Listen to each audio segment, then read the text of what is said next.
They protect us. They defend us. They help us in times of need. But they're being destroyed from within. Last year saw more Army suicides than any year on record. Day Our son was just one of thousands of veterans that this country has lost to suicide. after day Only to die here at home in their sleep. after day, He then used a pistol to take his own life. there is a hidden enemy at work, It's got to stop. and it's hiding in plain sight. The most dangerous enemy is the one you never suspect.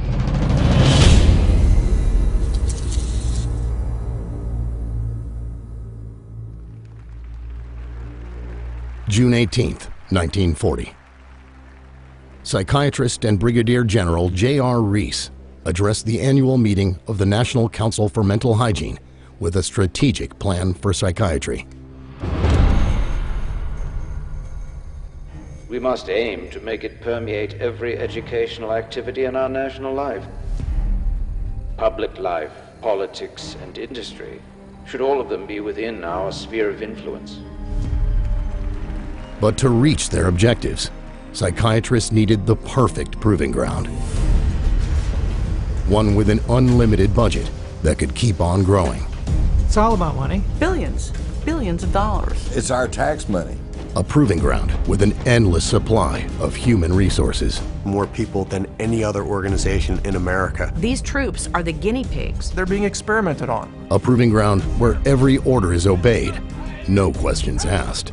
They have to obey those orders. You don't have an option. I'm legally obligated. And a proving ground where any collateral damage would be labeled classified. This story has been censored every step of the way. Brigadier General Reese knew where to look. The Army and the other fighting services form rather unique experimental groups, since they are complete communities. And it is possible to arrange experiments in a way that would be very difficult in civilian life. It was a shrewd tactic, especially when sold under the guise of help. And now the soldier is sick, and unless we do something for him, he may remain sick for an indefinite period of time. Gentlemen, you are not requested to treat these patients. You are directed to do so. Psychiatrists had come a long way. Only 20 years earlier, they were almost unheard of in military life. It wasn't until World War I that they came out of the asylums and sort of worked their way into the military. And it was a very slow, very gradual insertion. Slow and gradual, because psychiatrists were simply not trusted, and for good reason. Their treatments were never known to be scientific. In fact, many of their experimental procedures would later be labeled torture. One of the first uses of psychiatric treatment actually goes back to World War I, when it was used on German soldiers who were deserting and trying to leave the front because of the horrors of the trench warfare on the Western Front. This treatment was dubbed Kaufman cure after its inventor, but few would have called it therapeutic. The traumatized soldier was hooked up to an electric current, which was ratcheted up until he couldn't take it any longer. During this, the practitioner laid in hypnotic suggestions. Diese Kaufmann-Therapie wurde von den Psychiatern als Heiltherapie angewandt und eingeführt. Für die Soldaten war das alles andere als Heilung, weil es ja ein Schmerz war, der ihnen zugefügt wurde an den Gliedmaßen. Und so war wohl der wahre Grund, warum die Soldaten dann wieder an die Front gingen, nämlich, dass sie diese Schmerzen nicht mehr aushalten konnten und lieber sich in Kampfeinsatz wagten, als in der Klinik dauernd Schmerzen zu ertragen. But the pain these soldiers suffered didn't prevent psychiatrists from continuing their experimentation into World War II. And just as before, it was not designed to help their patients overcome the trauma of war. Zum einen war man von Seiten der Wehrmedizin im Zweiten Weltkrieg bestrebt, den Patienten noch schneller, als dies im Ersten Weltkrieg gelungen war, wieder an die Front zurückzuschicken. Das war der erste und sozusagen das entscheidende Ziel, das die Kriegspsychiatrie im Zweiten Weltkrieg hatte. All around the world, psychiatrists used the war as an opportunity to try some very risky treatments on soldiers who had very little to say in the matter. They were electroshocking some, putting others into a deep coma, and filling yet more with powerful, mind-altering drugs. As they infiltrated further and further, they became involved in military recruitment, training, discipline, morale. They were even making opinions about the selection of officers. Then Poole. Poole is an odd sort of man.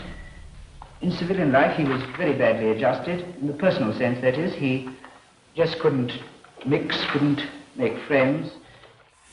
By 1943, psychiatry had penetrated so deeply into the American military, the Navy's top psychiatrist bragged, "Psychiatry now has a place in every step of the Navy man's career, from his induction to his eventual separation from the service."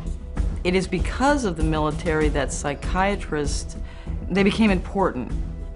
You know, they're wearing a uniform now, and they've got the epaulets, and, you know, they've got some power because of the military. The military gave them that. The United States Chief Military Psychiatrist, Brigadier General William Menninger, even wrote a manual listing all the mental problems he thought soldiers could have. But there were no blood tests, no x-rays, nothing observed under a microscope, just opinions. Scientific evidence? No, sir. But this only helped psychiatry. After all, Menninger's Army Manual provided a veneer of legitimacy, something they could use to diagnose and treat even more service members. The Army Manual was so widely used, it became the foundation for psychiatry's Bible, the Diagnostic and Statistical Manual of Mental Disorders, the DSM. Because of the influence of people like Menninger, by the middle of World War II, militaries around the world were buying into psychiatrists' claims that they were the mental health experts. And because of that, psychiatrists were free to try out drugs on a lot more soldiers. The drugs of choice are the barbiturates. You will note that in combat exhaustion, massive doses of these drugs are needed in therapy. During the Second World War, both Americans and Germans experimented with stimulants because everybody thought, well, this is great, you know, it helps you focus, it keeps you awake. One such drug was Pervitin, which was given to German soldiers to lower inhibitions and increase aggressiveness.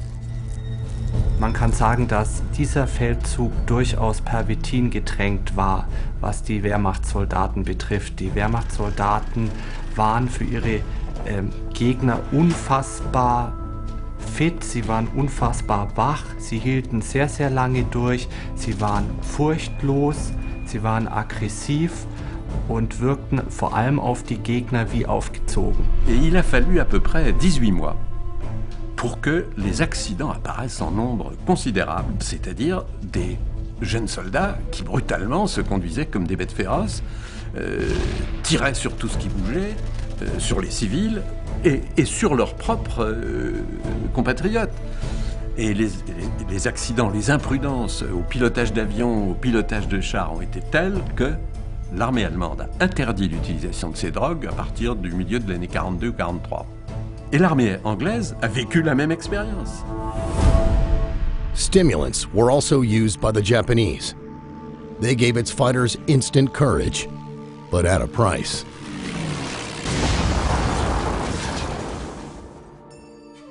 The soldier pictured here was a World War II torpedo pilot.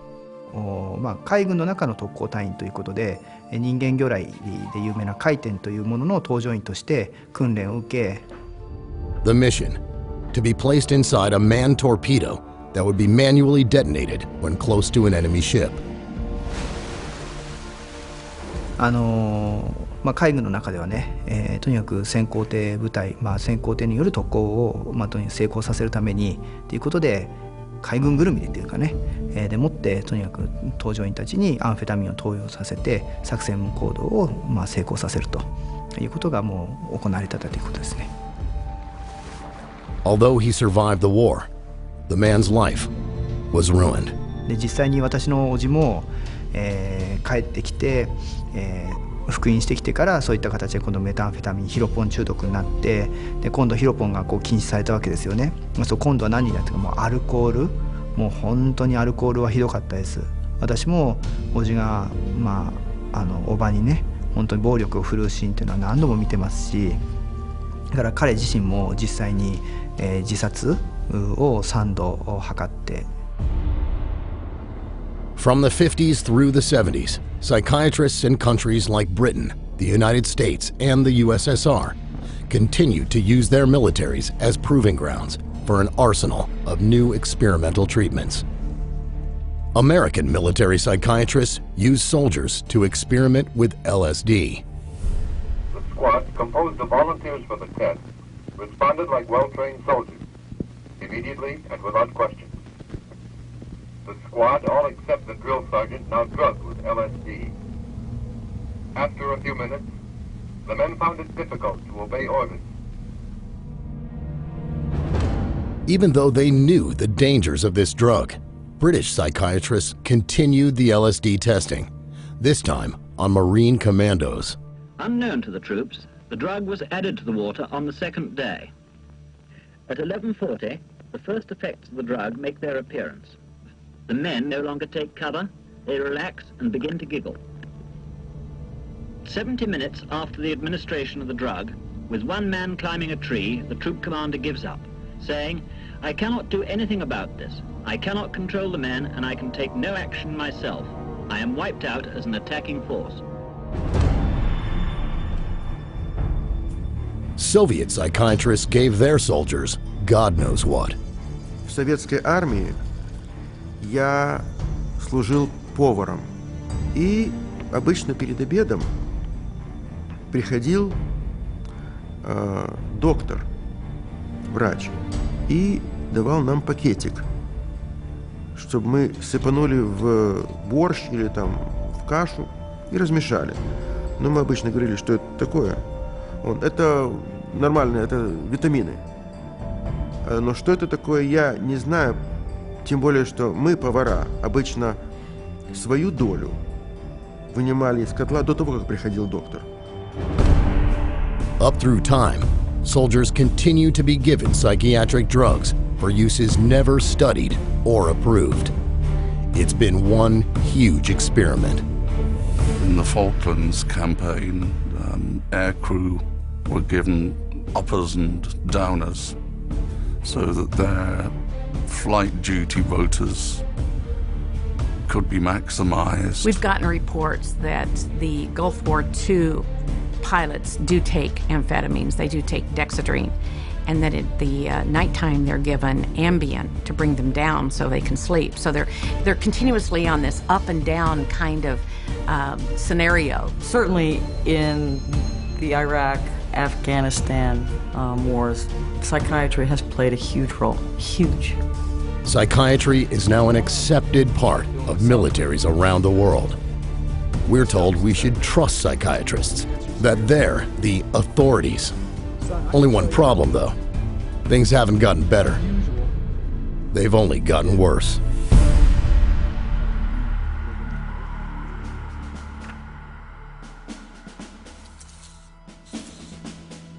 I spent almost 26 years on active duty in the Marine Corps. I retired with the grade of Brigadier General. I was an Army captain in the aviation branch. I was a Staff Sergeant E5 in the United States Air Force. I was in the United States Marine Corps from 2007 to 2011. Florida Army National Guard. 31st Engineering Battalion. I was in aviation and military intelligence. Battlefield intelligence analyst. I was a U.S. Navy fighter pilot. Combat medic with an LPN license. So my nomenclature would be a 68 Whiskey Mike 6. I got out as a sergeant, non-commissioned officer, this past March. I didn't see the emergence of psychiatry in the Army up until I suffered my own injury. And then it was like, it was a flood. It was a flood of doctors, and it was a flood of meds. There's just as much stress on today's soldier as in the past. Long hours, grueling missions, extended periods away from loved ones. And when mental and emotional problems strike, there's no doubting their reality. But no matter where soldiers go for help, in today's military, they often end up in the hands of a psychiatrist. You can go to a chaplain, and a chaplain is just somebody that you can talk to. But I think part of the issue is that a chaplain is kind of obligated to route you straight to a psychiatrist if you mention any key words, you know? Like, yeah, I have been stressed out or something like that. If you tell a therapist you're depressed, they're going to send you to a psychiatrist. It's going to happen. It's just how it works. So they'll make a real quick decision on you have a problem or what the problem might be within just minutes. So 10 minutes, maybe 15 minutes, if you're lucky, 45 minutes in the office. Standard practice for a psychiatrist is first to diagnose you with a mental disorder. He might tell you that you have a chemical imbalance in the brain, even though he hasn't done any tests to prove it. And he never will, because there is no test. In fact, there are no tests for practically any of the hundreds of mental illnesses listed in psychiatry's diagnostic manual.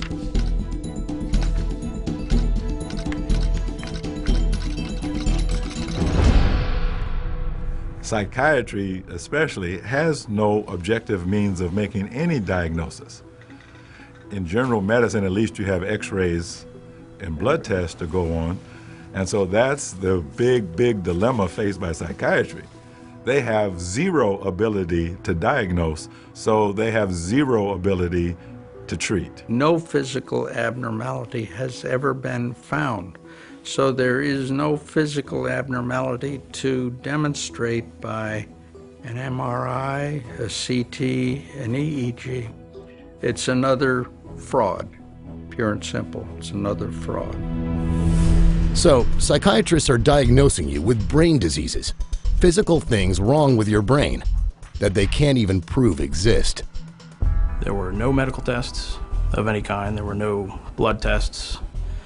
Nothing that I could tell that was scientific in any way or medical in any way. If somebody suggests that you have a disorder, a disease or something, there should be some sort of objective test. It's not unreasonable to ask for it. It's not unreasonable to insist on it. But you won't get one from psychiatrists, only their opinions. And they won't be shy about giving those. There are troops that are seeing psychiatrists who are automatically, before they even open up their mouth, being diagnosed just because of the way how they look. The psychiatrist told me that I would never amount to anything in the military again because of the emotional trauma I experienced and my current, at the time, my depression levels, my stress, my anxiety. I was never going to accomplish anything in the military. I would never be a good soldier again. And the only viable option that the military saw was to discharge me. When a psychiatrist says your life is not worth anything because it's been all some sort of psychosis or some sort of trauma event, or you've got this disease or that, or some brain chemical or whatever, a soldier's life turns into nothing. Every year, thousands of men and women in uniform are diagnosed with a mental illness, sometimes even 2 or 3. This has gotten so out of control that the U.S. Pentagon now spends $2 billion a year on mental health alone. And the Veterans Administration's mental health budget has gone ballistic, shooting up from less than $3 billion in 2007 to nearly $7 billion in 2014. That's a lot of money to spend on a profession that can't even find evidence for its brain diseases under a microscope. Not that this matters to psychiatrists.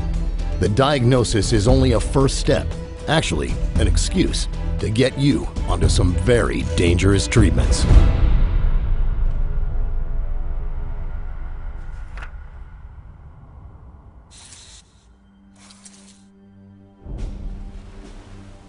joined the Navy when I was 17, and I retired. I was medically discharged, I should say, from the SEAL teams. I served my country with America's best in a time of war, and I had the honor of leading them. But I did lose, you know, my swim buddy, which is the guy you go through SEAL training with. And that gave me a survivor's guilt that I can't begin to describe. And, you know, I make it through combat in multiple firefights and nothing. I got blown up by an IED, it broke my neck, you know, and I didn't know it at the time. But I lived with that for like 5 years, make it through all of that. And I come back and they almost kill me with pills. The almost inevitable result of a psychiatric diagnosis is a prescription for a psychiatric drug. There's very little else psychiatrists do, and they've been prescribing a lot. From 2005 to 2011, the U.S. Department of Defense increased its prescriptions of psychiatric drugs by nearly 7 times. That's over 30 times faster than civilians. The drug push is no different for veterans. Depression is a disease. We get this guy from the Veterans, I think the Veterans Administration or something like that. And he's basically telling you, if you are depressed, if you do something erratic, it's a disease. I mean, this guy's literally the loudest guy in the entire briefing. You know, very just in your face about it. And he's just basically saying, you know, if you're doing anything other than what you normally do, you have a disease and you need to be put on the system, you need drugs. We can control it with medication. And then right after that, they're gonna get prescribed whatever drug the psychiatrist seems fit rather than just being able to talk to somebody. No therapy, no lifestyle change. It's a straight line of how they educate these doctors in pharmacology, a symptom to a drug. Psychiatrists have no real idea of what their drugs are doing to the human body. But when it comes to handing them out, that hardly matters. My older brother got out of the Marine Corps, like I said, about a year ago. And when he went to the VA hospital to make his disability claim and talked to him, he told him that he had trouble sleeping. And he didn't tell me what they gave him, but he basically said they gave him a big bag of happy pills. So I came home on R&R from Iraq and got severely depressed. And they went and told me to go see Don-based psychologist, which then they prescribed me meds. He basically told me what was wrong with me and prescribed me with Zoloft, and that was pretty much it. I've been on Ambien, Seroquel, Paxil. That was one of the big ones. A very dangerous drug that I just think is very harmful, called Abilify. It kind of puts whatever meds you're on steroids. Wellbutrin, Zoloft, modafinil, methylphenidate, trazodone, Prazosin, and Ambien. Starts out with Dexedrine, Vibrid, Dalmane, Citalopram, Thorazine, Citalopram, Prozac, and effects are at the same time. Stelazine, Zoloft, Compazine, Seroquel, Cogentin, Abilify, Nodular, Wellbutrin, IV Amitol, Depakote, Artane, Xanax, Haloperidol or Haldol, Klonopin, Diazepam, Adderall, and Librium. From 5 milligrams to 300. 300 milligrams. 1,200 milligrams of lithium a day. Most individuals who would be given these drugs have no clue what the drug is, really, or what it can do to the mind, really. They just don't know. So it's a blind date. And and sometimes it turns out to be kind of an ugly one. The drugging of the military is off the charts, especially in the United States. In total, over the last 10 years, the U.S. government has spent more than $4.5 billion just medicating soldiers and veterans. In fact, in 2011, the Pentagon spent more on pills, injections, and vaccines than on Black Hawk helicopters, Abrams tanks, Hercules C-130 cargo planes, and Patriot missiles combined. The use of both psychiatry and psychotropic drugs has just ballooned in the U.S. military. Every soldier that I've talked to, every time they've seen a psychiatrist, they would prescribe them some kind of psychotropic drug right off the bat. I would say 60 to 70% of the soldiers we saw in our center were on medication. Let me give you an example. I was on a committee, a scholarship committee for veterans at a college, and they invited the VA psychiatrist to come in to give a talk about post-traumatic stress disorder. But at the very end, I raised my hand, I said, how many of your veterans that you see do you medicate? And initially he tried to skirt the answer. He said, I see the most difficult. And I said, we all see the most difficult. How many do you medicate? 98%. It's criminal. And it isn't much better in the rest of the world. I deal a lot with a lot of our soldiers within our NATO brothers and sisters. Canada, New Zealand, Australia, UK, Germany, France, Belgium, and even soldiers down in Italy and even in Spain.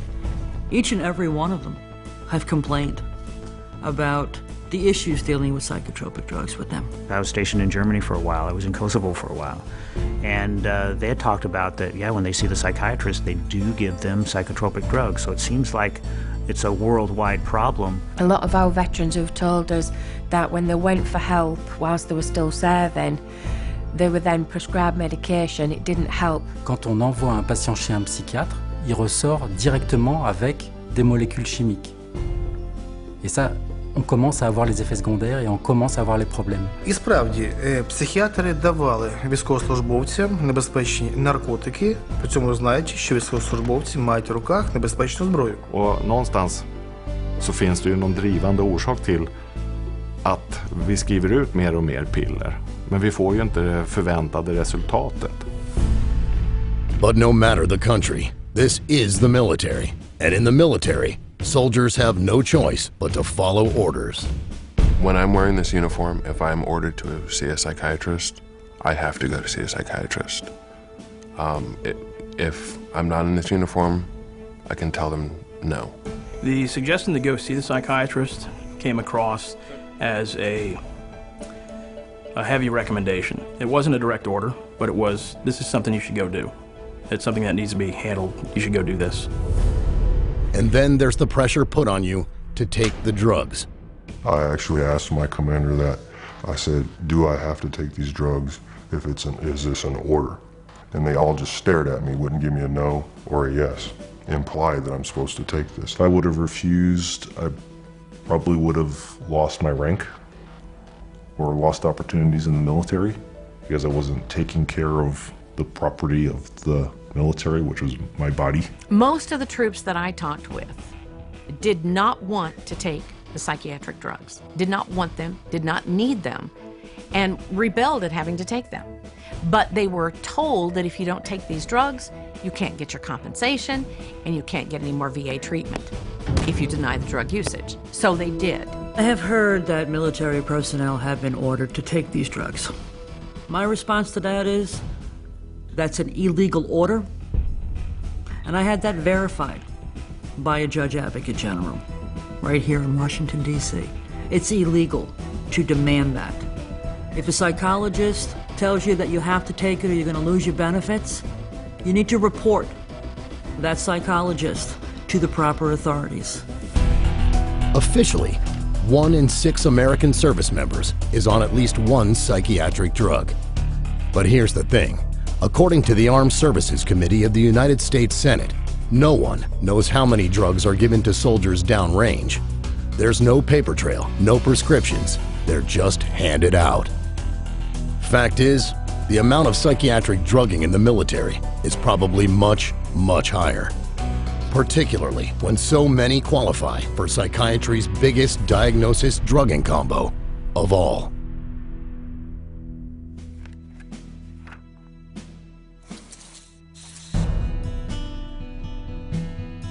I was in the Army, and when I got out, I was corporal.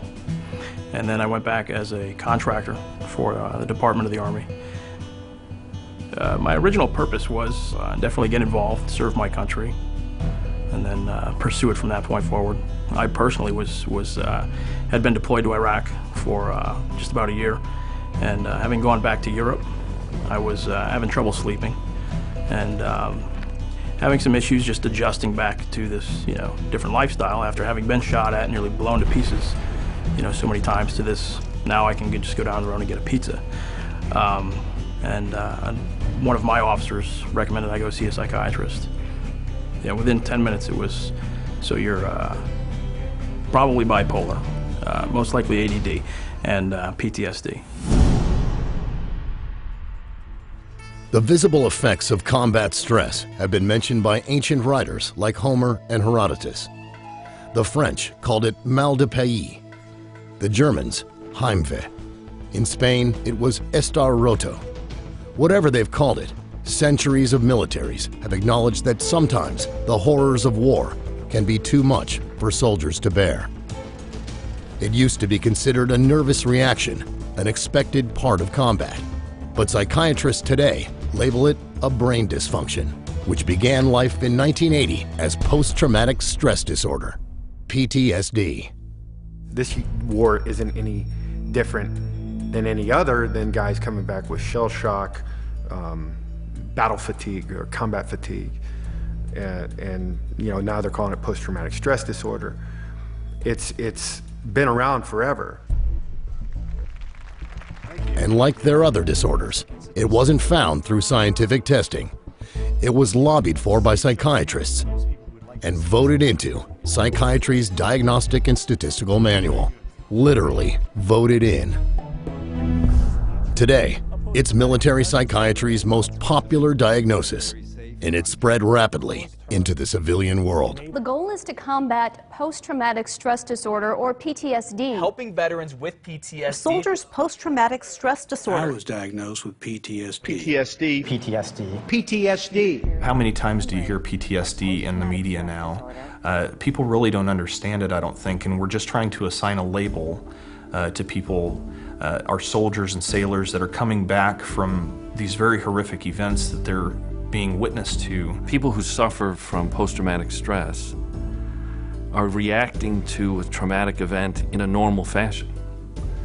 What we believe is that the military is treating veterans in particular with post-traumatic stress as though they have a mental illness. We don't believe they have a mental illness. We believe that they're wounded and what they need is healing. In PTSD, psychiatry has created a disease. They speak of it as a disease just as they speak of generalized anxiety disorder and clinical depression as diseases, but none of them are actual diseases. If someone shows up in my practice and they say a psychiatrist or other doctors diagnosed me with post-traumatic stress disorder, I would actually ask the patient, okay, what tests were done to establish that diagnosis? And they'll think about it and they'll realize that nothing was done. They just got the opinion of whoever the practitioner was. Certainly there is stress that goes along with combat. When you put a soldier into an environment where he's not getting sleep, he's being shot at, friends around him are getting hurt or dying, that's going to cause some bad side effects. Sure, those phenomena exist, but that doesn't then equate to, well, let's drug him. There's nothing fake about the horrors of combat stress. But for psychiatry to invent a medical-sounding brain dysfunction to convince you to accept their supposed treatment, and then they continue to expand its definition wider and wider. What qualifies for PTSD has recently been downgraded, but they have directives that come out that say, well, now we're going to suggest that everybody who's, been in a war zone could possibly, maybe. And so with that,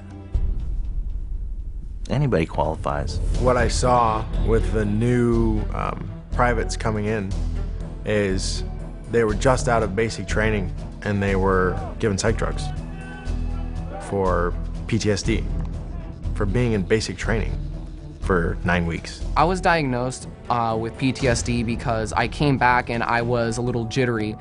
And it's just, I guess they said that I had PTSD from that when it was just, I was still kind of trying to assimilate back into the scene of not being in combat, of not being over. The determination that I had PTSD was almost made before I even walked into the office. They told me that it was clear that I had post-traumatic stress disorder and that I needed medication to fix it. Nearly every soldier in my company was diagnosed with PTSD. Nearly every soldier. There are 175 different symptom combinations a psychiatrist can use to diagnose you with PTSD. No surprise then that 37% of recent war veterans are being treated for it. Once labeled, 80% will be given psychiatric drugs. And of those vets drugged, 89% are put on antidepressants and 34% powerful antipsychotics. Even after one of the world's top PTSD psychiatrists did a study admitting that antipsychotics don't work. Just because a medication can be widely prescribed doesn't mean necessarily that it's really helpful overall for the symptoms of post-traumatic stress disorder. If psychiatrists bother to do standard medical testing, there's a chance they might find something physically wrong. Something that they would label PTSD, but is actual physical damage that can be verified with a brain scan. It's called traumatic brain injury, or TBI. And it's estimated that 320,000 soldiers have suffered from it. Traumatic brain injury is an injury to the brain itself, either caused by a concussive blast or a closed head wound. There's some difficulty determining between traumatic brain injury and post-traumatic stress because the symptoms tend to mirror each other. Inability to focus, short-term memory loss, difficulty with rage or anger. You're talking about a physical injury, an actual brain injury, as opposed to a mental health, a condition. You know, it's the two absolutely, totally separate things. I'm handling a Gulf vet who's got traumatic brain injuries. He's labelled with PTSD, and he's got a lump of shrapnel in his head, you know? So, hang on, you don't get lumps of shrapnel flying into your head and embedding in your skull do not leave you with no effect on the brain. The brain's going to take a real hammering from that sort of thing. Of course, most psychiatrists aren't going to spot TBI because they don't check for it. Instead, while the real problem escalates, they'll mask it all with medication, which can make things far, far worse.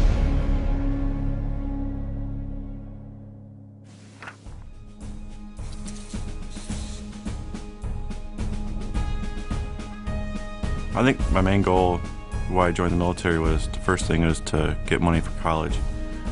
And then all my friends were going in and they were having a blast with it, and I just really wanted to do something with my life and not just stay here in a small town and not do anything.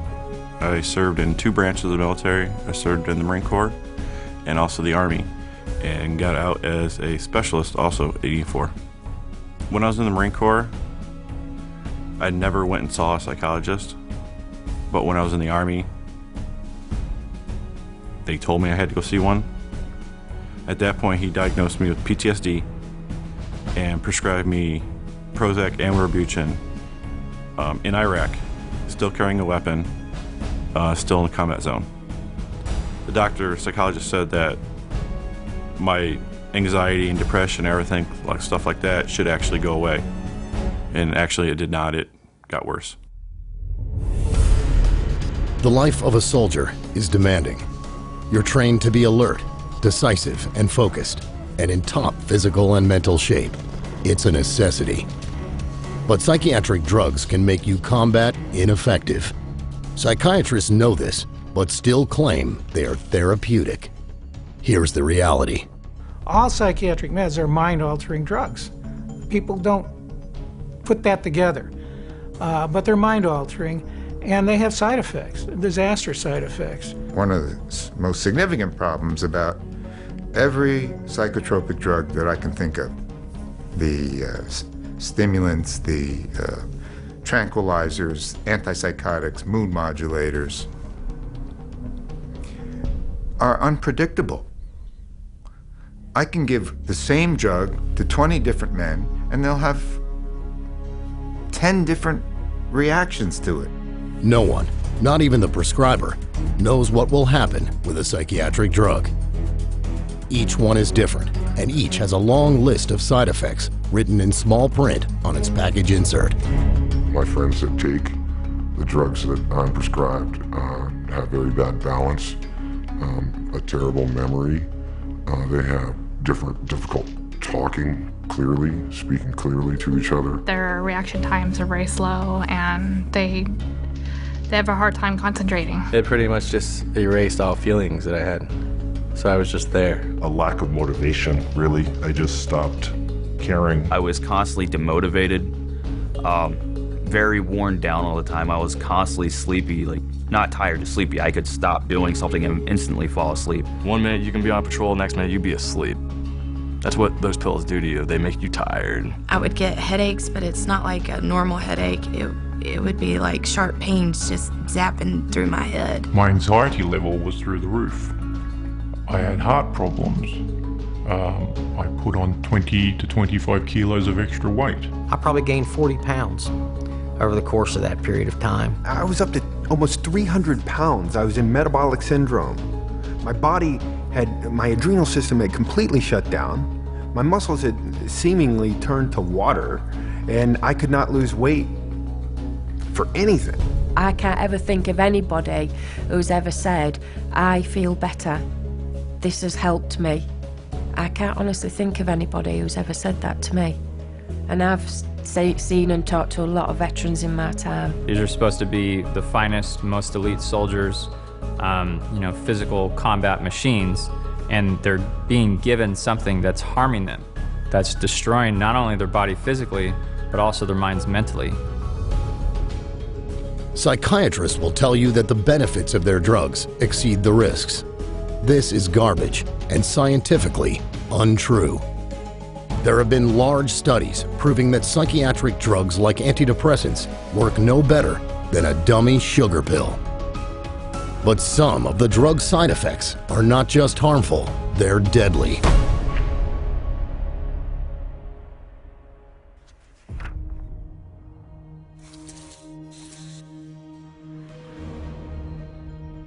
On top of all the terrible side effects you can experience with psychiatric drugs is the strangest fact of all. They don't cure anything. So what do? They alter your behavior by deadening your feelings. This not only prevents a person from sorting things out, but numbs them to the world around them.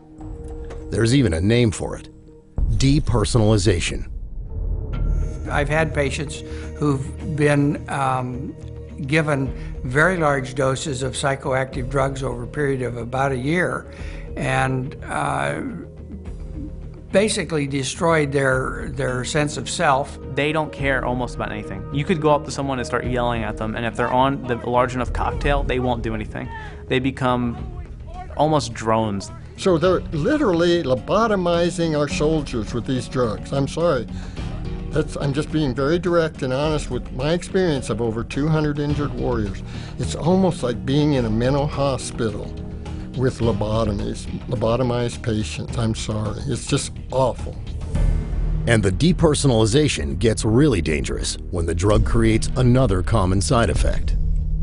If someone is numbed like that, they're less likely to be concerned about their consequences of their behavior and might resort then to impulsive actions, violent actions. Some of the effects of the drugs that we're aware of, that the veterans we've dealt with have come across, have been things like more anxiety, more anger. They're having all these fits of anger, aggression, they're getting in fights with their significant other. And of course, what this has led to is just a really horrendous number of domestic shootings, domestic beatings, child, wife abuse.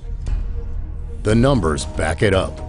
Since 2006, violent sex crimes and domestic abuse in the military have increased more than 30%, and child abuse is up 43%, all while the psychiatric drugging of our troops has been going out the roof. And then there are the cases where a soldier under the influence of psychiatric drugs loses it all. This one particular morning, the soldier was in our unit, and most of the soldiers in our unit are on some type of medication. And she was waiting for the soldier. And when she walked in, he was locking and loading his weapon. And she asked him, "What are you doing?" And he looked at her, he said, "I don't know."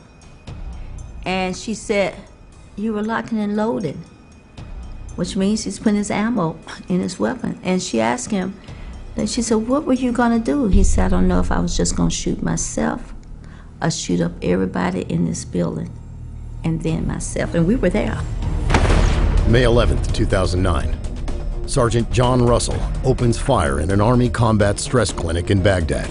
He kills 2 officers and 3 enlisteds. The day before, his psychiatrist had prescribed him antidepressants. March 11th, 2012. In a remote village in Afghanistan, Staff Sergeant Robert Bales murders 16. 9 were children. Before his murder spree, Bales had snorted the psychiatric drug Valium while also drinking alcohol. September 16th, 2013.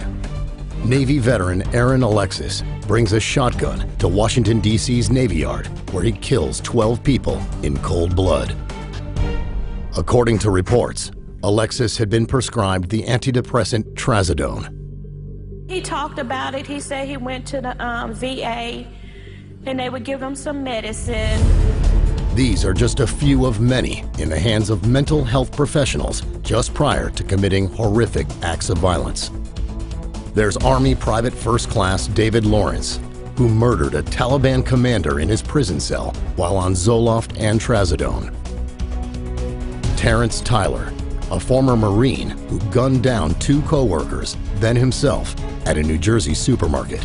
He had been diagnosed with major depression and was taking Prozac. And Eddie Ray Routh, who murdered a decorated Navy SEAL. He had just gotten out of a mental hospital 4 days earlier, where he had been treated for PTSD. Drugs and weapons do not mix. Okay, it's a recipe for disaster all by itself. They're seeing things different. Their mind has been altered, their brain has been altered. Their judgment and reasoning is not what it would have been without these medications. It's the mind that makes the decision of when to shoot and what to shoot. It's the mind. If you alter the mind and you imbalance the mind, which is what psychiatric drugs do, you change the results of who or what gets shot on the battlefield or at home after the battle is over. Psychiatric drugs don't cause violence only in soldiers. They provoke people from all walks of life to commit deadly mass shootings in our homes, workplaces, and schools. Then there's the matter of what they might do to themselves.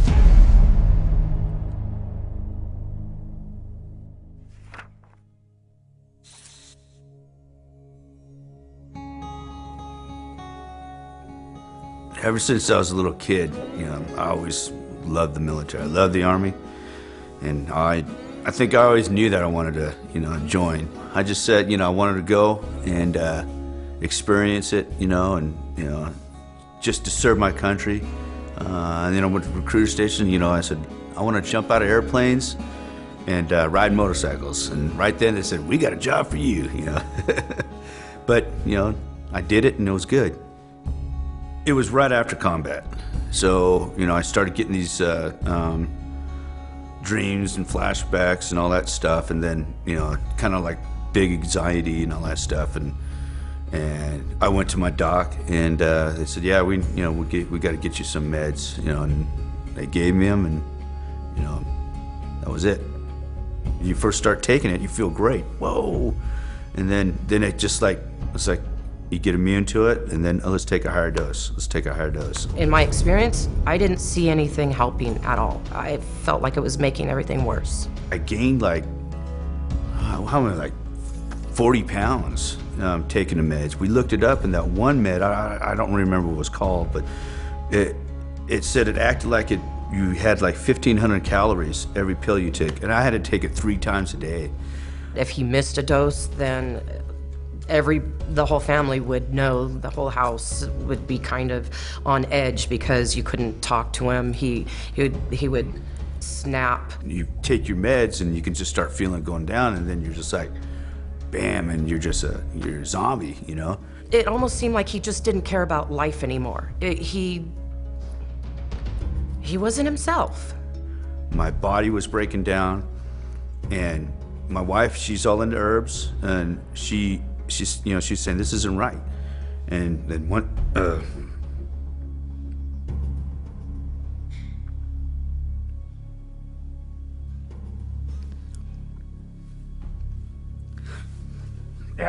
I was all fucking drunk, and the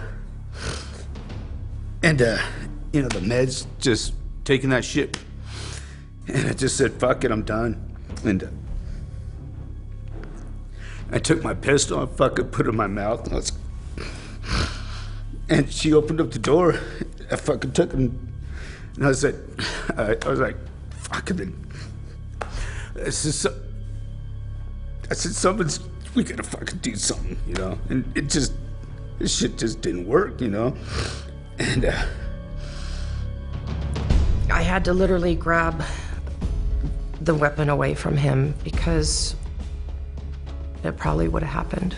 That's why I said, fuck it, I'm stopping. I'm stopping taking all this shit. It's killing me. It's gonna kill me. It's gonna kill my wife.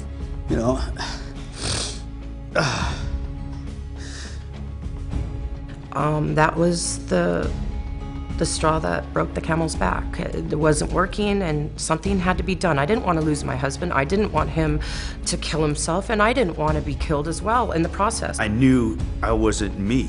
It was the drug that was doing it, and I knew I had to change or I'd be dead, and that's why I changed it.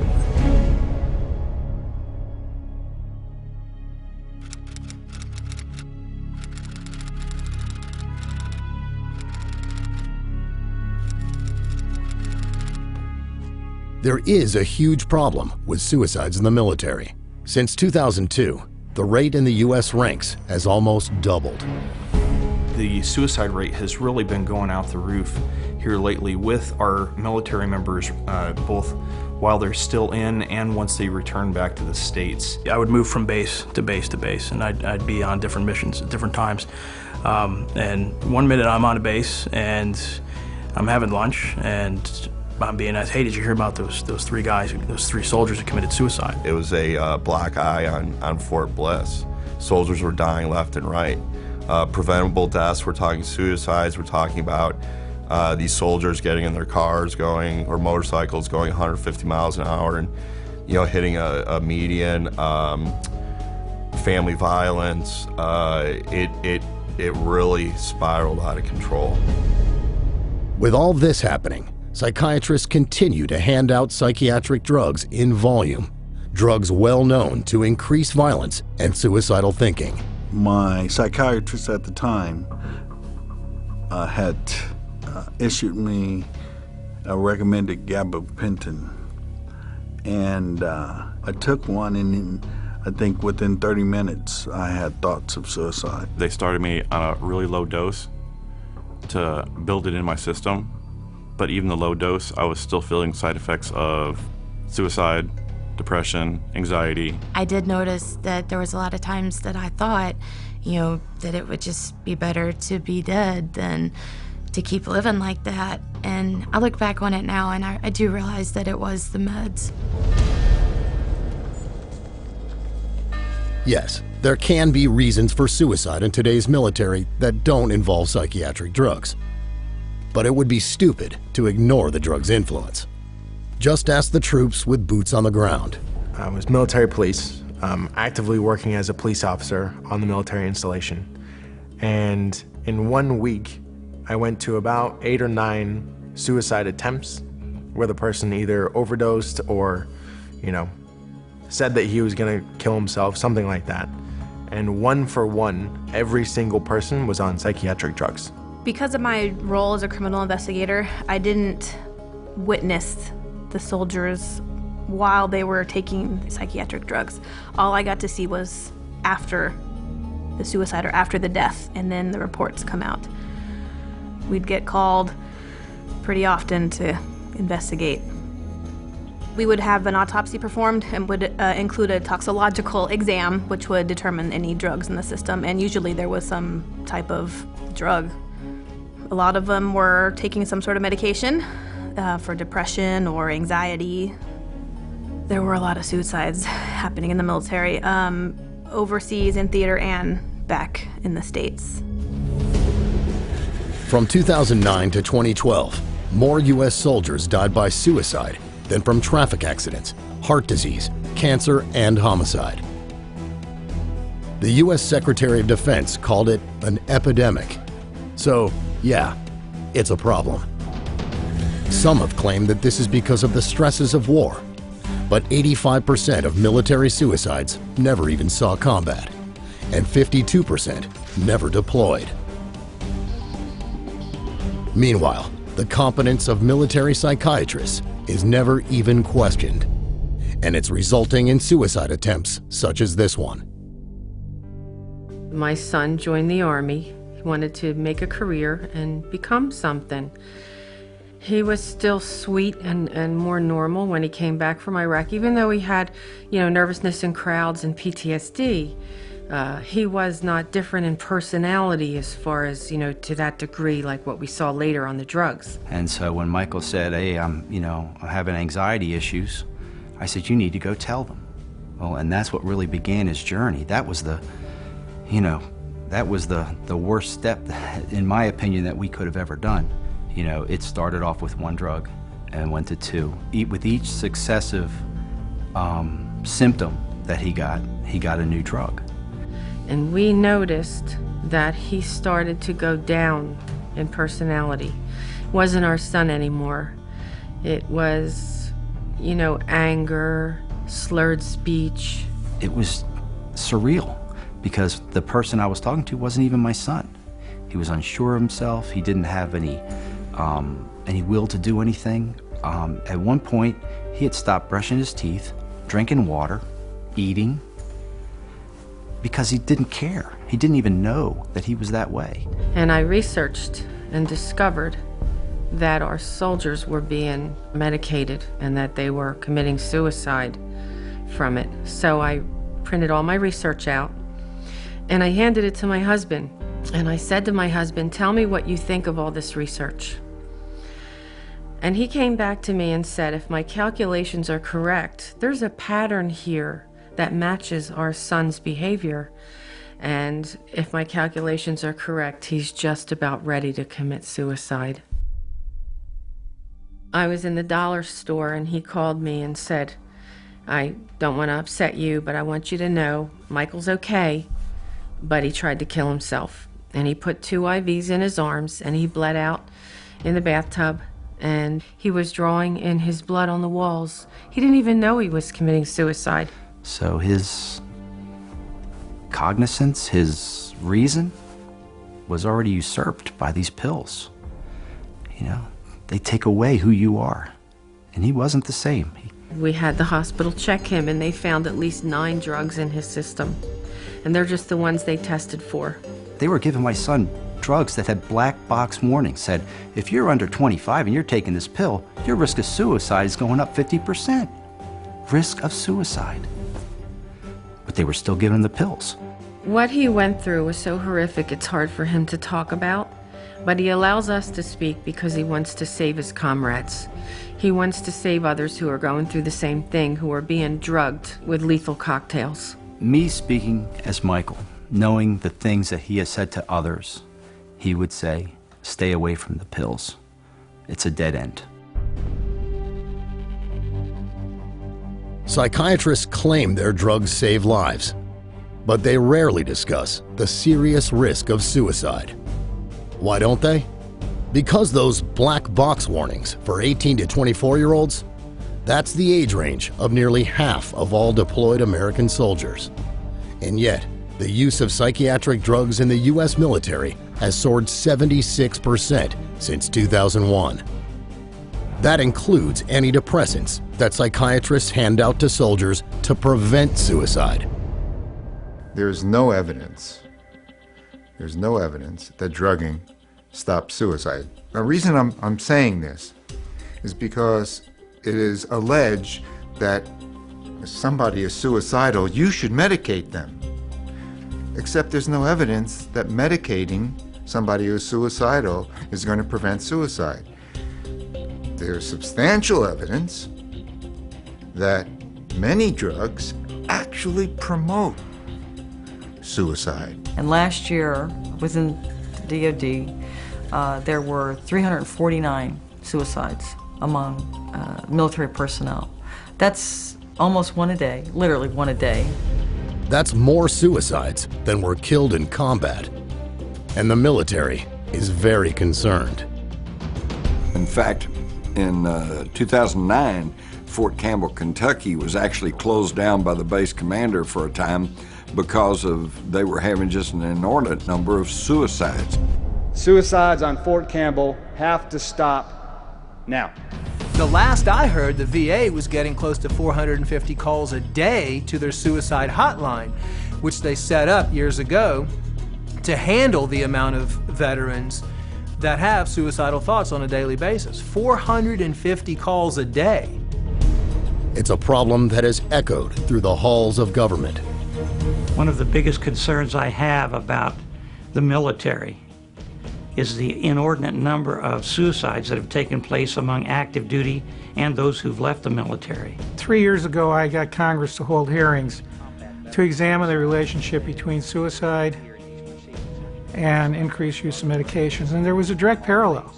The amount of suicides were increasing proportionate to the amount of medications being introduced. So, do antidepressants cause suicide? Of course they do. So, don't blame the soldiers. Don't blame the military as a whole. Blame the corruption of the military by the psychiatric industry that is peddling false, dangerous medicine, that is peddling a kind of modern-day quackery, calling it treatment, but delivering suicide. And as bad as it is in active duty, veterans have it far worse. They're killing themselves at a rate of 22 a day, one every 65 minutes. But do psychiatrists ever consider stopping the drugging? No. Instead, it's an all-out assault.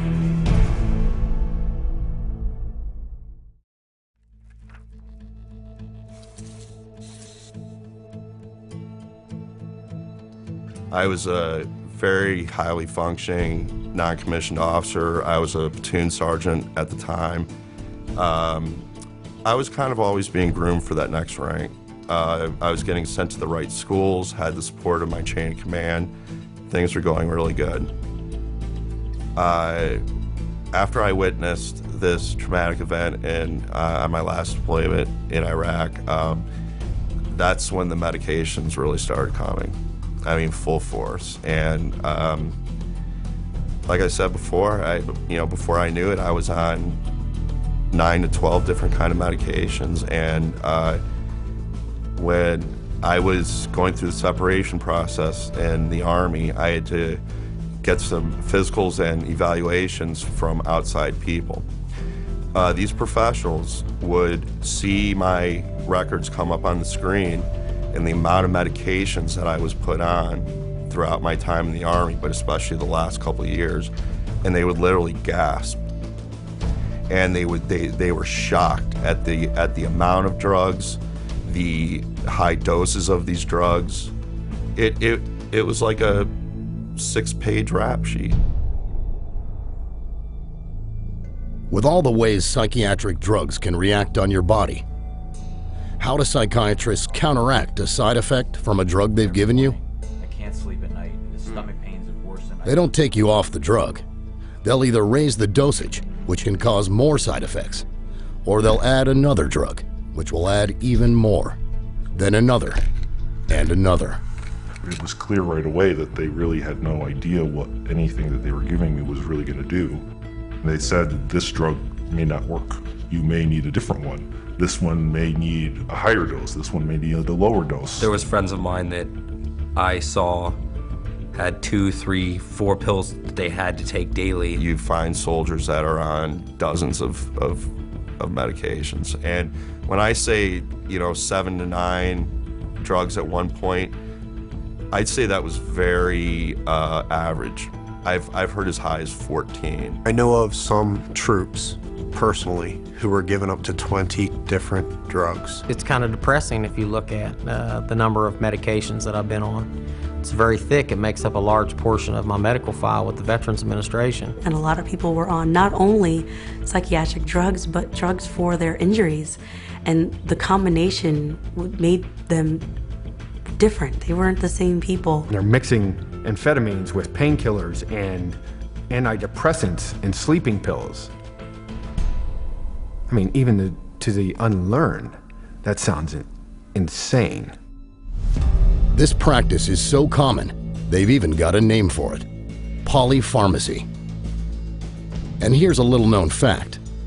Many of these drugs have never been tested in combination, which makes those taking the drugs little more than guinea pigs. The danger escalates with every increase in dose and every increase in the number of medications. I have watched my clients who have been prescribed psychotropic drugs, sometimes a cocktail, often a cocktail, sometimes a single drug, and they are grievously changed. If they were experiencing an adverse effect, how would they know which drug it was? Was it the antipsychotic? Who knows? Was it the antidepressant?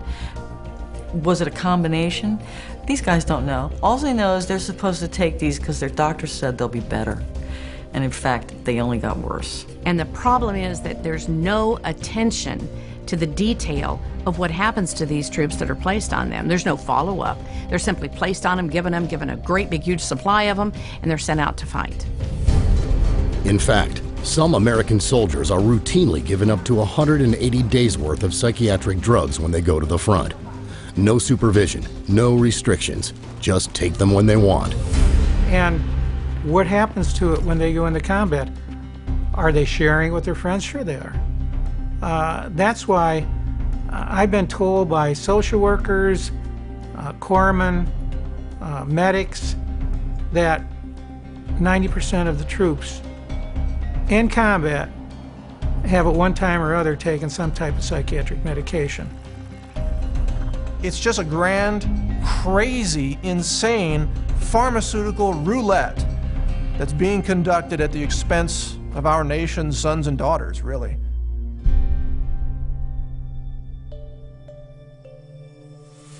My husband never did drugs, nothing, never did anything. And I dated him 5 years before I married him. And he never did anything like that. And then when he was in Afghanistan, the psychiatrist over there started giving him the medications for depression and, of course, the pain that he was in because he had been hit. And the first time he got hit, they just started drugging him up. And the second time he was hit is when they sent him home to me. And 2 weeks after him being home, the violence was so incredible. I told him that we needed counseling or we just needed to get a divorce because I couldn't live in the abuse that I had just gone through because my husband never treated me that way. Needless to say, at that point, I didn't realize that these drugs were affecting him. At one point in time, my husband was on 21 drugs, 21 at one time. I mean, and it was craziness. This is not, I don't even know who this person is that I lived with. I've tried to get him help right from the beginning with the drugs, and they're refusing him any help. They just keep continuing to give him the drugs, and he's not getting any treatment. His physical needs are not being met, and he's continuing to deteriorate on a daily basis. The whites of his eyes are now yellow. They have a yellow tint to them. His skin color is green and gray, and this happens often. And we do have the fear that we will wake up in the morning and he's going to die. Every day we live that every day. His daughter lives that every day. I live that every day. Is today the day that he's going to die? Is today the day I'm going to get the call?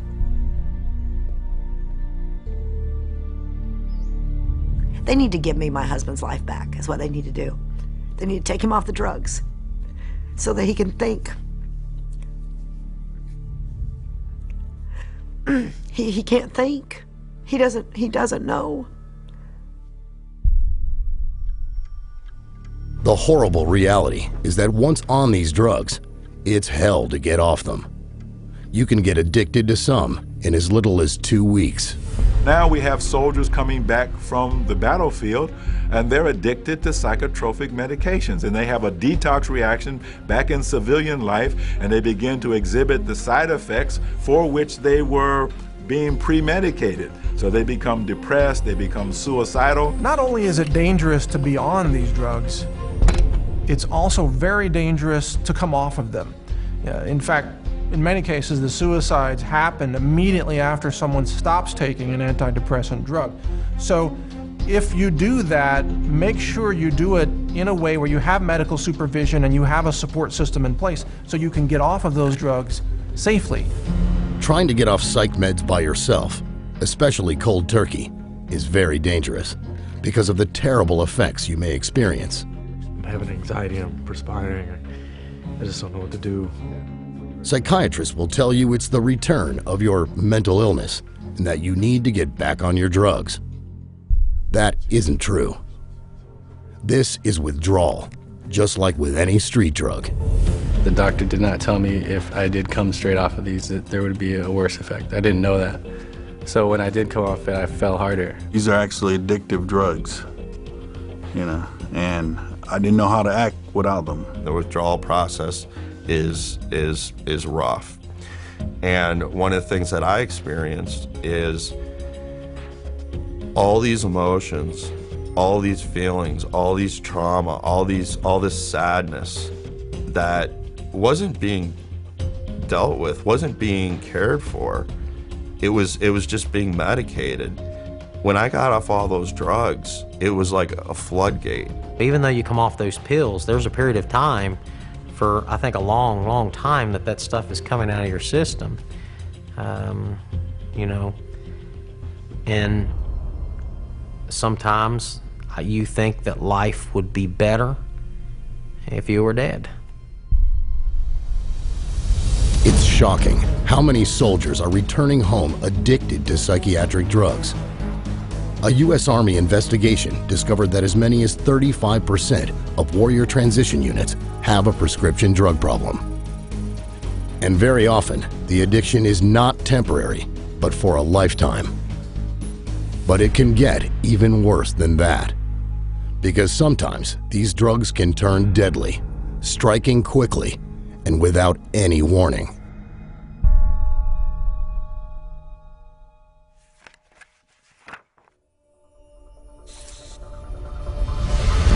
Gunnery Sergeant Chris Bacchus survived the assault on Baghdad, a deployment to Afghanistan, and a second tour in Iraq. What specifically killed your brother? He died because he mixed narcotic drugs. Whenever he had an issue with them, they would increase either the dosage or the potency of the individual pill. A bomb couldn't kill this Marine, but a bottle did. Chris Bacchus had 2 antidepressants, 2 opiates, and the anti-anxiety drug Ativan in his system. A total of 27 different prescriptions were found at the scene, most of them recently prescribed. The autopsy said it was the drug interaction that killed him, something any doctor worth his salt could have predicted. The case of Chris Bacchus would turn out to be no different from hundreds of others. Only 450 miles away, Stan and Shirley White celebrated the safe return of their son, 23-year-old Marine Corporal Andrew White, from the combat zone.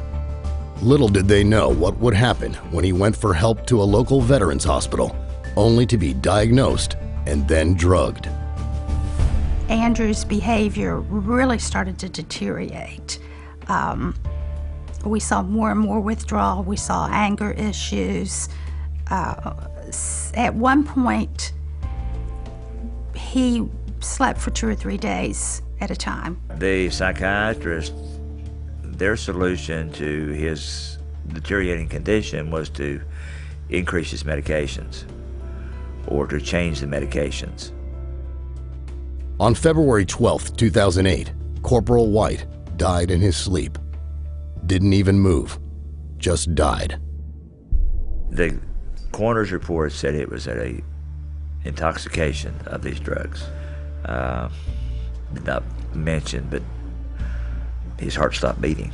Andrew being 23, being very healthy, not having any major issues, you shouldn't die in bed. He was one of 4 veterans, only in their 20s, who were found dead in bed in West Virginia within just months of each other.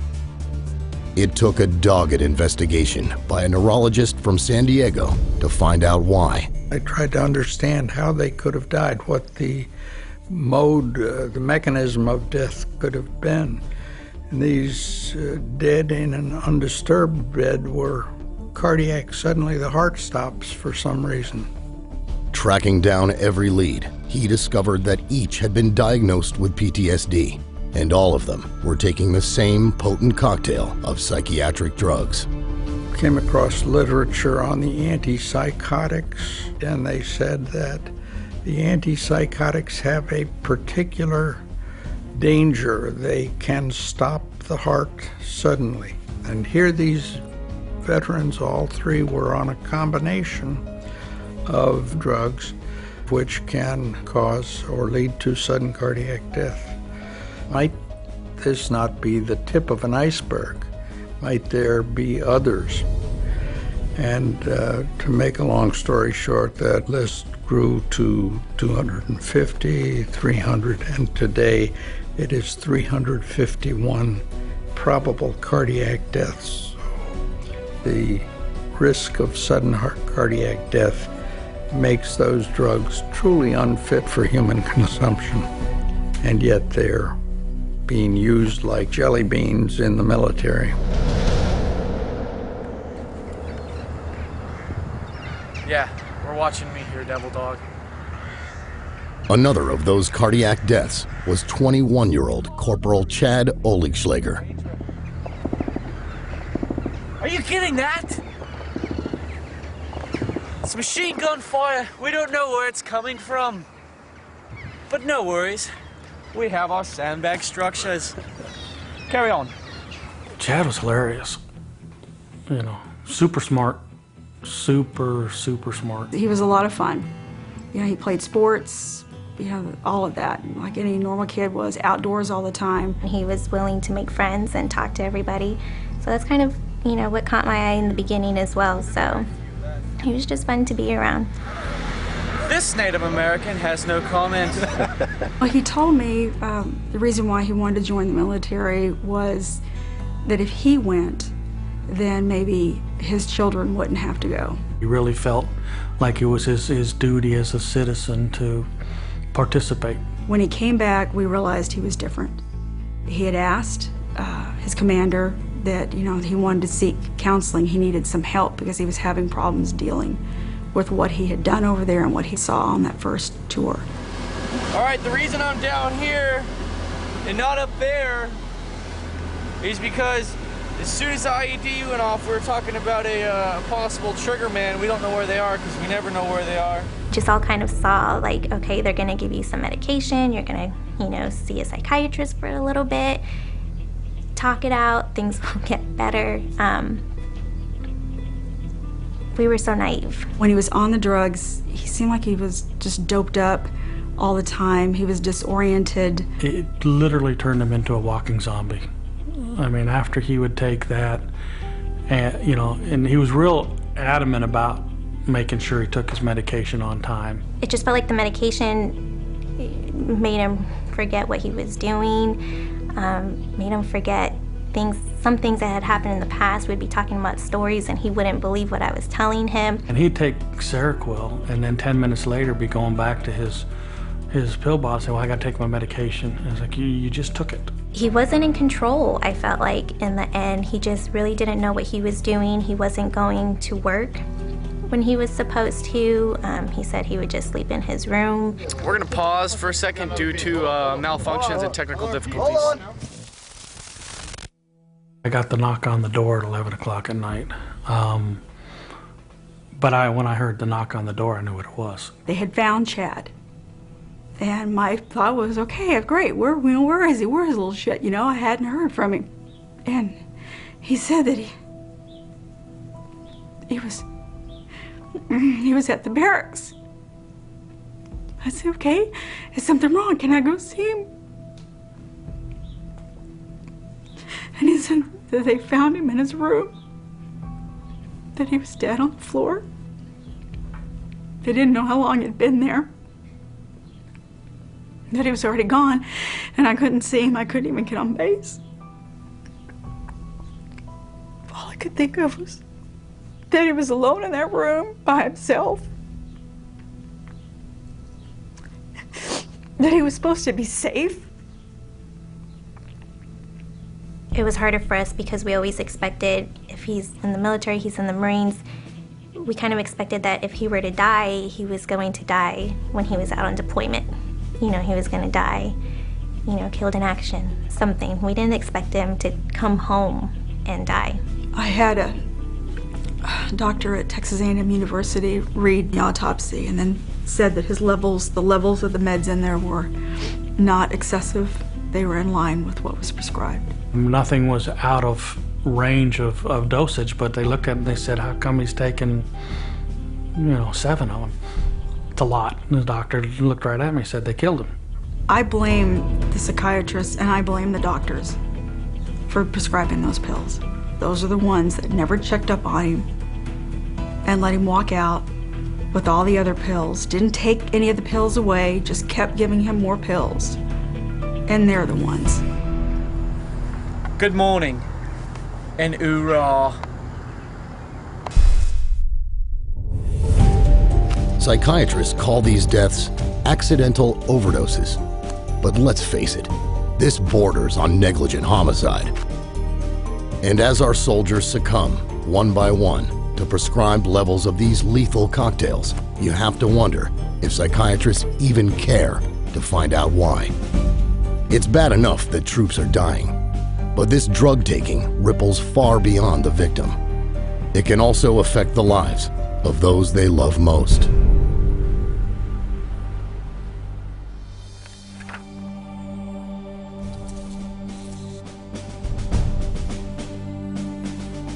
I was with the 101st Airborne Division. I was assigned to them doing gun truck and convoy security, Operation Iraqi Freedom. Came out as a captain. I've got a total of 26 months in combat. When I came out, returned home from Operation Iraqi Freedom, anyone that marked that they had seen combat or had seen someone killed or had participated in combat operations directly, it was mandatory that you went to mental health. I myself was prescribed Prozac, Depakote, and at one time Zoloft. One night, and I'll never forget this as long as I live. One night I had laid down and I'd taken my pills, and I took a shot of Jack Daniels. At that time I had my children staying with me, so I didn't get drunk or anything like that, didn't drink overly heavy, and for some reason I decided to sleep on the couch this time. And I can remember opening my eyes and not being able to move my arms and my legs, and literally feeling like I was choking to death. And my son, who was 13 at the time, he came in. Obviously I was making some noises, and he shook me so hard that I fell off of the couch. And that kind of woke me up. but literally I felt like I was dying. And I can't help to think if my son wasn't there to wake me up, would I have been a statistic? Maybe. Active duty or veteran, a soldier on drugs can negatively affect the rest of his family. What we're seeing is that now this label of being broken and disordered is not only being utilized with our troops, but it's now also extended with their families. You hear stories about these young children that are living with a deployed mommy or a daddy who just can't handle the deployments. So what happens is these troops that were deployed come home, whether or not they saw combat doesn't matter. They're still being forced to take a subjective questionnaire, psychiatric questionnaire, and based off of the results are getting told to do these drugs. And when they take the drugs, they become somebody that's different than what that child remembered them to be. Now that child has to deal with coping in a way that is very different than what they had to deal with when the parent was initially home. That child can't handle it. So what happens? Mom and dad says the child needs to go see somebody for help. The child goes seeks help. The child gets the same drugs that mommy and daddy's on. Instead of dealing with the problem the right way, it's a lot easier to give a kid a pill, which ultimately destroys that young mind and ultimately erases somebody from society when that child commits suicide.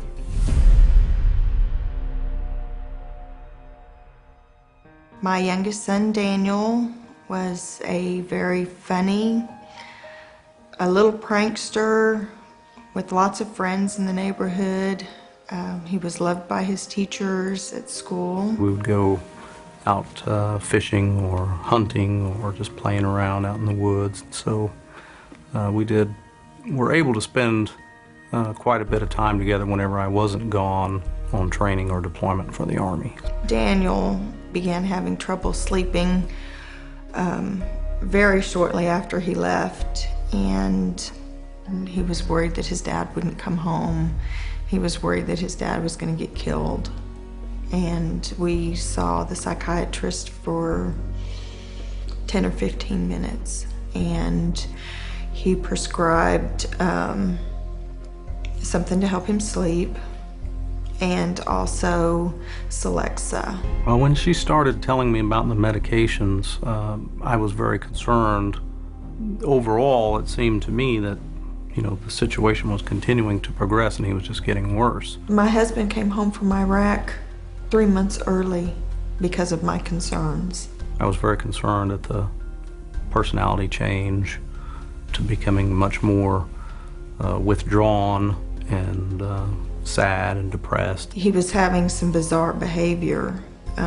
He began cutting himself at school, and he began having hallucinations. Well, he never had any of those behaviors before being put on the drugs. We were all here at the house.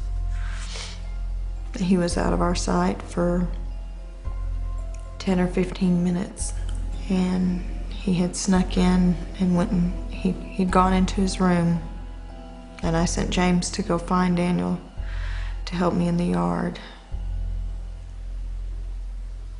and he did. What was your emergency? We need an ambulance. What's going on? My little brother hung himself. Okay, what's his name? Daniel Radens.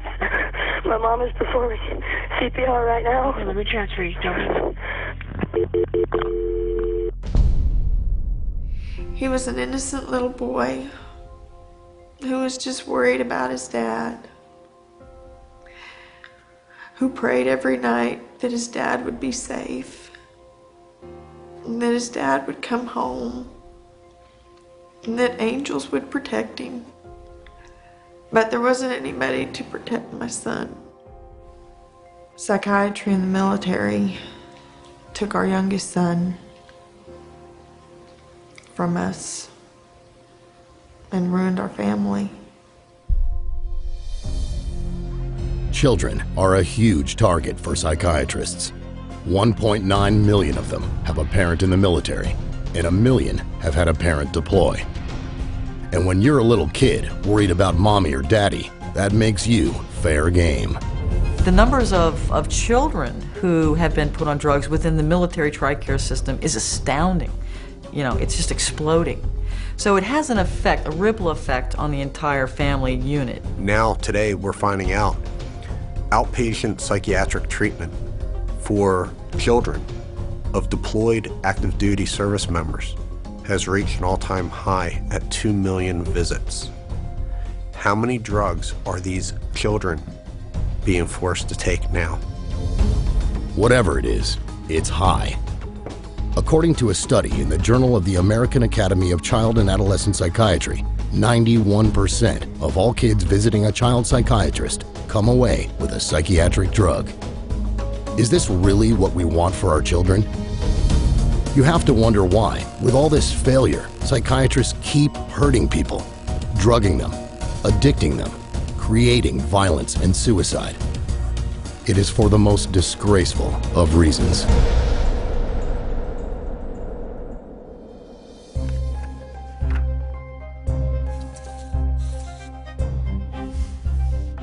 Psychiatrists say that disorders like PTSD can't be cured.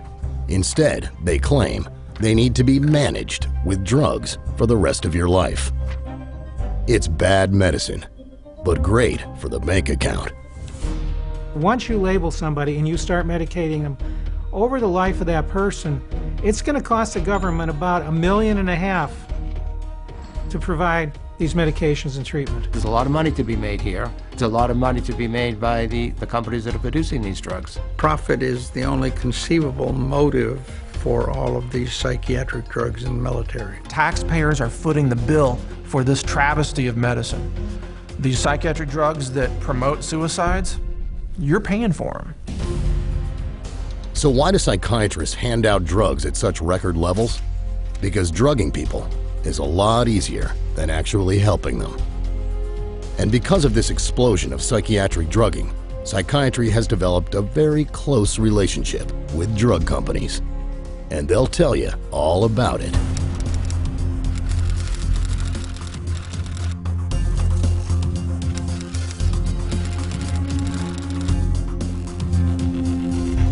Unfortunately, almost everywhere you look, you'll find financial conflicts of interest.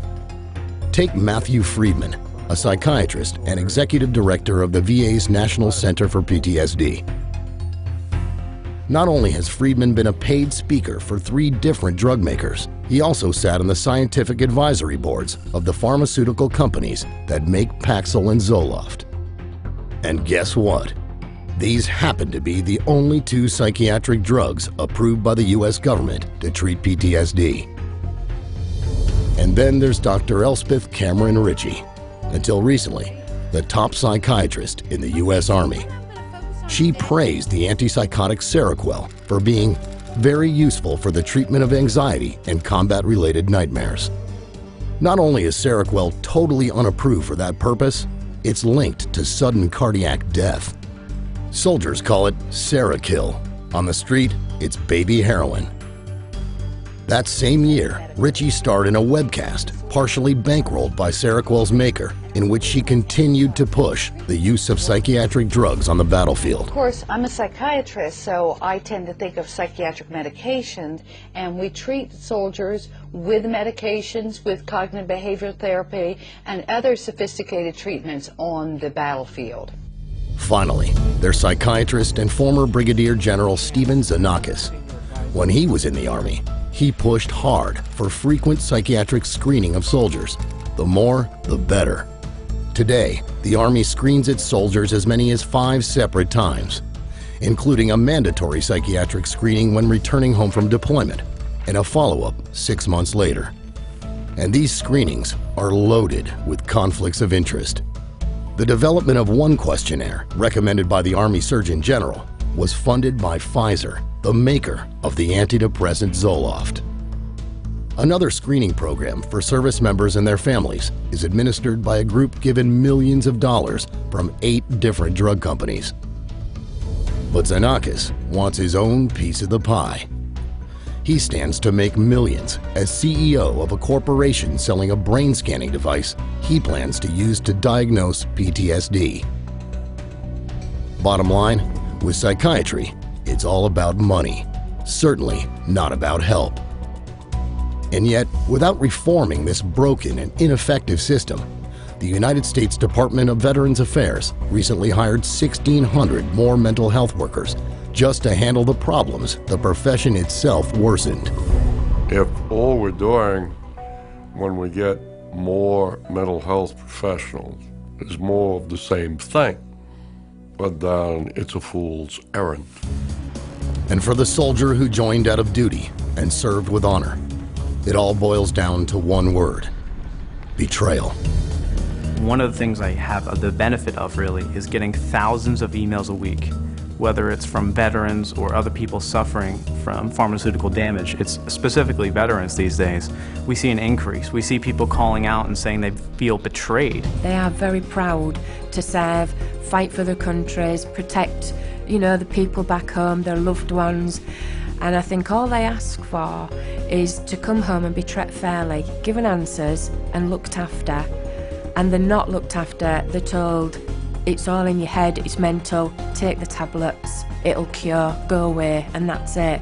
And I think that is betrayal. For a word to use for those people is an understatement. It's the deepest betrayal of a human being to kill them while claiming you're treating them, to call it medicine and deliver death. And it's all so needless, because there is hope, and it doesn't involve psychiatric treatment.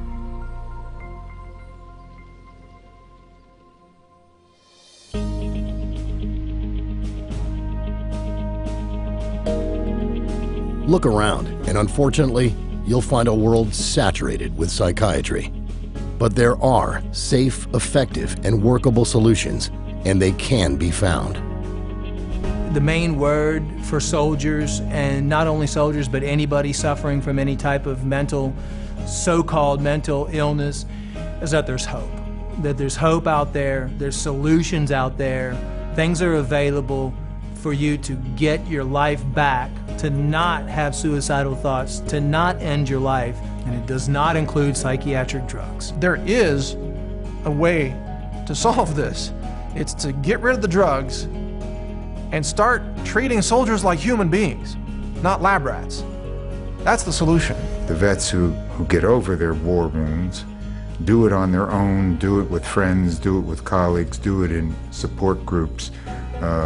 They're doing it separate and distinct from the medical interventions. If you talk to lads, when they get together, they help one another, they support one another. They are aware of fellow feeling, fellow understanding. Psychiatrists, by having the opportunity to disrupt that process by using drugs, can often disrupt it rather than support it. A soldier does need help. He needs care and love and friendship and, whatever else is going to make him feel better personally, but he does not need psychotropic drugs. True medical care can begin with a full, searching, physical examination by a competent medical doctor to check for any underlying injury or illness that may be causing emotional distress. Every symptom should be investigated for physical origins, because if you don't do that, almost certainly someone who has a real physical symptom is being labeled as having a psychiatric symptom, which is false. By making sure that we clear up any physical issues, we begin to make the soldier, the veteran, feel better. Once they begin to feel better, they feel better physically, they feel better emotionally, and they're able to deal with some of the issues relative to the traumas or the stress that they were under while in combat. If you're on psychiatric drugs and want to get off, make sure it's under the supervision of a competent medical practitioner. Getting off the drugs is one of the best things that I've done, and because it's helped me out. It helped me be back being Mike Mezin, and it really saved my life. It's transformed my life, but at the same time, it's also made me look real hard at the damage that those drugs were doing me while I was on. And it was that type of incident that catalyzed my resolve to aborting the system that I was in and moving forward with a non-pharmaceutical approach, which has been phenomenally successful for me. I'm not the same person. But there are still many soldiers right now very much at risk for being ordered onto psychiatric drugs. That's why it's vitally important to know your rights. There is an obligation for the service to take care of our sons and daughters that are sacrificing themselves and giving an oath to defend the Constitution with their life. I mean, that's a big deal. The command may say you have to go to see a psychiatrist because we believe you to be unstable. So does he have to show up for the appointment? The answer is yes. However, once you go into that therapist's office, you are not required to participate in that treatment. So on occasion, I have people that call me and ask me, can I refuse this or can I refuse that? And I say, absolutely. Underlying this right to refuse is one of the most important rights of all: informed consent. Informed consent means you have the right to be informed in advance of all risks and benefits of the proposed psychiatric treatment, any alternative treatments, and the option of no treatment at all. Do active duty and military have a right to informed consent? Absolutely. But these soldiers, sailors, Marines are not informed as to all of the consequences of these medications, because if you were truly informed as to the consequences of taking these drugs, would you really take them? And the answer is most likely no. Informed consent is just one of many rights you have under the Military Code of the United States. Numerous other countries also offer informed consent rights, but it is up to you to demand it. Get involved and tell others about these rights. Many courageous survivors of military psychiatry and their families are speaking out right now, and they could use your help. I don't want another family to experience what we've experienced. Unfortunately, that's happening. This is an outrage. What's going on here? Are these young people just guinea pigs? Apparently so. My daughter was a guinea pig, and she's gone. One of Tony's last things, he always told me, just keep speaking up, Mom. Even if you only help one person, just keep speaking up. My goal is not just to tell Anthony's story, but I feel it's a story that's not unique. It's something that's happening to so many of our troops. As an advocate for my son and an advocate for wounded veterans across the country, our group that I work with, we're trying to make a change in that direction. So we made it our mission that we're gonna tell everybody we can and have the website have as much information that we can. We've got to get the word out to our soldiers. Don't take these drugs. Don't take these drugs. It's the beginning of the end. Immediate action is needed, not just in the United States, but around the world. More British soldiers and veterans committed suicide in 2012 than were killed in battle. Same thing for the relatively small Australian military over the past decade. 20% of the deaths of German troops abroad are from suicide. And the Russian military has a suicide rate 65% higher than the rest of the entire country. So, what is the solution?